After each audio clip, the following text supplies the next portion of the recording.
Hey everyone, what's going on? Eli here from Deep Discounts Club. Today I'm bringing you a look at this golf ball picker-upper.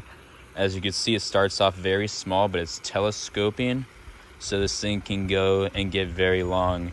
And then you just basically place it over the ball and you can pick it up. So I'll show you how long it gets right now. As you can see, this thing gets quite long. So that means you can pick up balls that are very, very far away.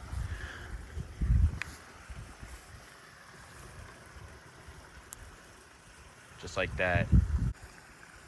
Then you can bring it up to you, no need to bend down.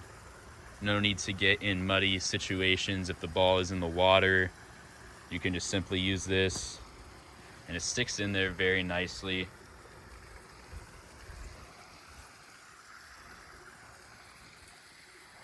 As you can see, it's got that ridge so the ball does not fall out once you pick it up. Let's try it again. Boom, that's simple. Overall, I highly recommend this just because of how portable it is and how useful it is. Thanks for watching.